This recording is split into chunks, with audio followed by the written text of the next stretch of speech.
નમસ્તે, તમે સાંભળી રહ્યા છો પ્રેમ અનમોલ હોતા હૈ વાણી. હું છું તમારી હોસ્ટ વાણી. છેલ્લા એપિસોડમાં હું મારા માથા પર મંડરાતા મંટુના ખતરાને લઈને અલકા મેમ પાસે ગઈ હતી. આજે મારી ચિંતા દૂર થઈ ગઈ છે. મેમે તેમના ડીઆઈજી પોલીસ સંબંધીની મદદથી મંટુને પાઠ ભણાવવાની એક એવી સુનિયોજિત યોજના જણાવી છે, જે સાંભળીને હું સંતુષ્ટ થઈ ગઈ છું. તમે સાંભળશો કેવી રીતે એક સાદા કપડામાં મહિલા ઇન્સ્પેક્ટર મંટુને તેની જ જાળમાં ફસાવીને કોઈ પણ ફરિયાદ વગર તેને સુધારવાની છે.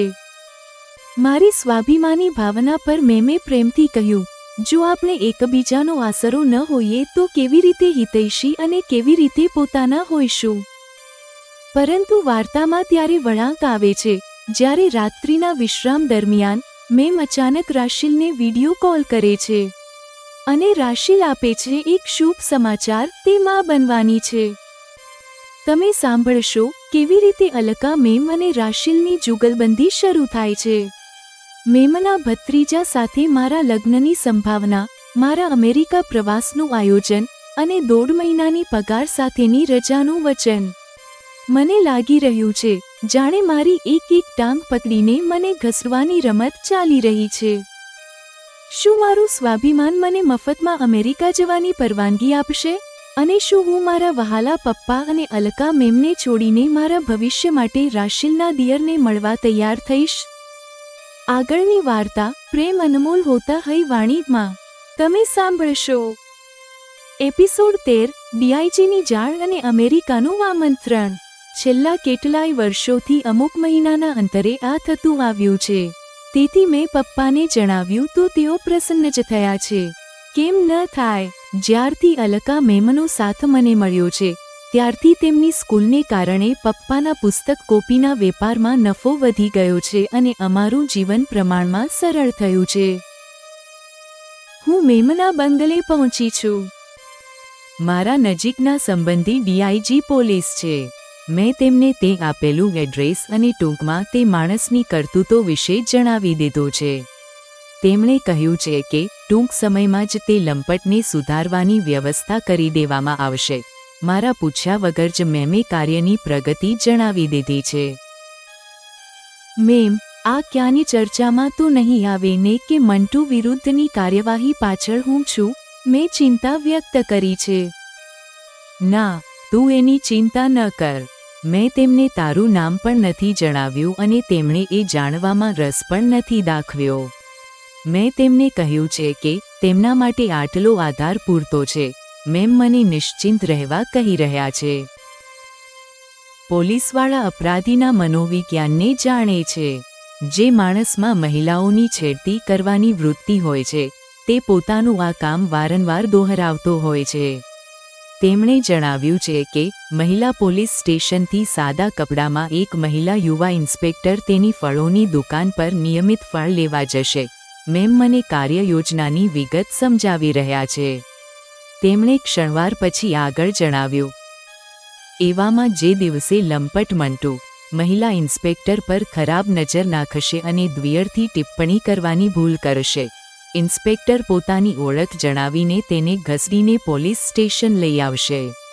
ત્યાં તેનો બરાબર સત્કાર કરવામાં આવશે. ત્યાર પછી તે કોઈ પણ છોકરીની છેડતી કરવાનું ભૂલી જશે.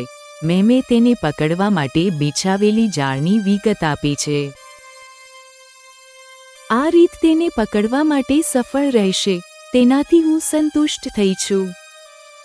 સ્વાભિમાની હોવું સારી વાત છે, છતાં પણ કેટલીકવાર આપણે આપણા હિતૈષીઓ અને અંગત લોકો પાસે આપણું સ્વાભિમાન અલગ મૂકી દેવું જોઈએ. જો આપણે એકબીજાનો આસરો ન હોઈએ તો કેવી રીતે હિતૈષી અને કેવી રીતે પોતાના હોઈશું? હવે તું આ વાત ભૂલી જા. તારી આ મુશ્કેલી હલ થઈ ગઈ એમ સમજી લે. કહેતા તેમણે મને પોતાની તરફ ખેંચીને ખભા સરસી ચાંપી દીધી. તેમનો આવો સ્નેહ અને મોંઘા પરફ્યુમની મીઠી સુગંધ મને ગમી રહી છે. જમ્યા પછી રાત્રિના વિશ્રામ માટે હું તેમના જ શયનખંડમાં છું. જ્યારથી રાશિલ ગઈ છે, મેમનો સાથ મને મળવા લાગ્યો છે. મને રાશિલ યાદ આવી. તેમણે રાશિલને વિડિયો કોલ લગાવ્યો છે. મેમ, અને તમને હું કેવી રીતે ભૂલી શકું? તમે બંને સાથેનો સમય તો મારા આ જીવનની મધુર યાદ છે. અને હા, કદાચ તમે એ નથી જાણતા કે હવે તમે માસી બનવા જઈ રહ્યા છો. શુભ સમાચાર આપતા રાશિલે અમારી સાથે પોતાપણું વ્યક્ત કર્યું છે. વાણી, તું અમેરિકા આવવાનું વિચારી લે. મારા બેબીના જન્મ સમયે મને તારો સાથ મળે તો બહુ સારું રહેશે. ટિકિટ વિશે બિલકુલ ન વિચારતી, અમે બધું ગોઠવી દઈશું, રાશિલ જણાવી રહી છે. અને વાણી, તારા પાસપોર્ટ અને વિઝાની વ્યવસ્થા હું કરી દઈશ. સ્કૂલમાંથી તને 1.5 મહિનાની પગાર સાથેની રજા પણ મંજૂર કરાવી આપીશ. મેમે પણ એમાં પોતાની વાત ઉમેરી દીધી છે. શું તમે બંને આજ માટે આ સુનિયોજિત યોજના બનાવી રાખી છે કે હું અહીં આવું અને તમે બંને મારી એક ટાંગ પકડીને મને ઘસવાની રમત રમો? મેં શરમાતા કહ્યું છે. તેની વારંવાર એક જ પ્રકારની વાતોથી સમજવું સરળ બન્યું છે કે તે મને પોતાની પાસે બોલાવવા માટે અત્યંત ગંભીર છે.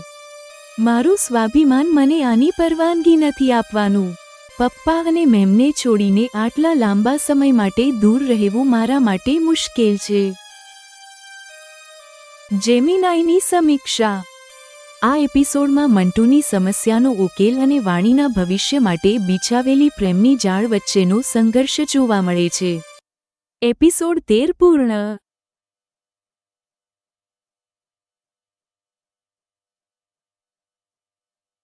એપિસોડ 14. નમસ્તે. તમે સાંભળી રહ્યા છો પ્રેમ અનમોલ હોતા હૈ વાણી. હું છું તમારી હોસ્ટ વાણી. આજે રાત્રે હું મારી પ્રિય સખી રાશિલના ઘરે રોકાઈ ગઈ છું.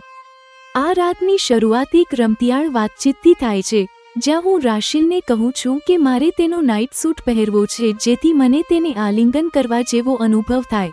અને પછી અમે બંને હસતા હસતા પૂછીએ છીએ, ક્યાંક અવિવાહિત રહેતા આપણામાં સમલૈંગિક પ્રવૃત્તિ, લેસ્બિયન ટેન્ડન્સીઝ તો નથી પાંગરી રહીને? પરંતુ આ રાત માત્ર પ્રેમ અને હસી મજાકની નથી. આજે રાશિલ મને તેના ભૂતકાળના સંઘર્ષનું એક નવું પાસું જણાવવાની છે. તમે સાંભળશો કેવી રીતે જેડની ચુંગાલમાંથી ભાગ્યા પછી રાશિલ એક બિલકુલ અજાણ્યા શહેરમાં પહોંચે છે. પૈસાની તંગીથી ઝઝૂમતી રાશિલ જ્યારે ઝવેરી બજારમાં પોતાના સોનાના કંગન વેચવા જાય છે, ત્યારે તેને લાગે છે કે હવે તે ઊંડી ખાઈમાં પડવાની છે. સાંભળો કેવી રીતે ઝવેરી શેઠનો ફોન કોલ રાશિલને ડરાવે છે અને કેવી રીતે આધાર કાર્ડ અને કેશ મેમોની માંગ તેને ફસાવી શકતી હતી. કેવી રીતે તે એક સુરક્ષિત મહિલા હોસ્ટેલ શોધે છે અને પોતાના જૂના જીવનની અપવિત્ર ગંધવાળા કપડાં સળગાવી દેવાનો નિર્ણય કરે છે.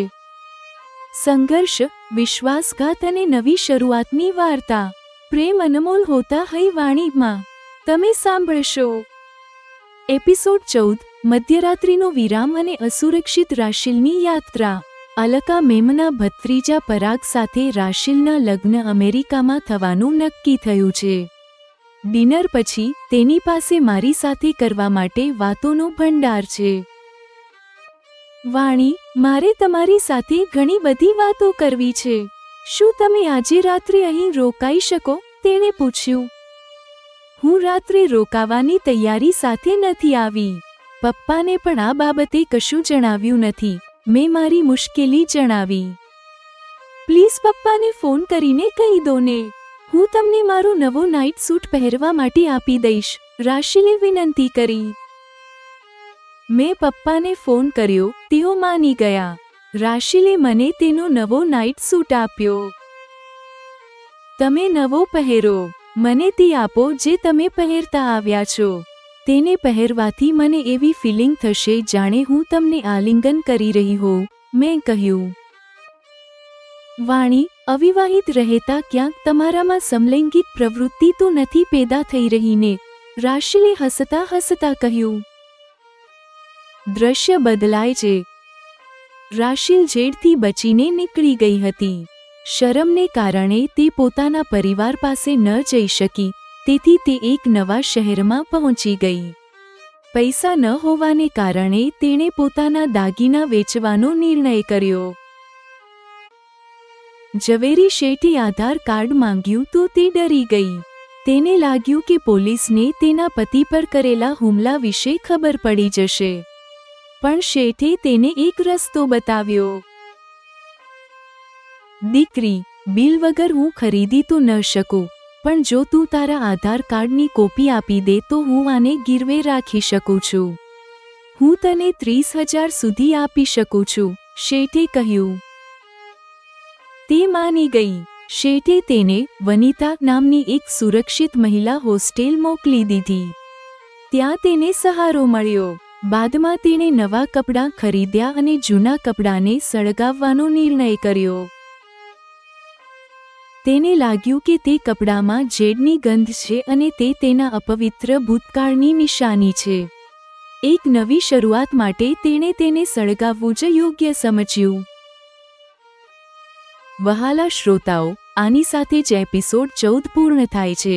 એક નવા શહેરમાં રાશિલના સંઘર્ષ અને તેની એકલતાને આ એપિસોડ ઘણી ભાવુકતા સાથે રજૂ કરે છે. રાશિલ અને વાણીનો સંબંધ વધુ મજબૂત બની ગયો છે. જૂના કપડાને સળગાવવાનો રાશિલનો નિર્ણય એ દર્શાવે છે કે તે પોતાના દુઃખદ ભૂતકાળમાંથી સંપૂર્ણપણે મુક્ત થવા માંગે છે. એપિસોડ 14 પૂર્ણ.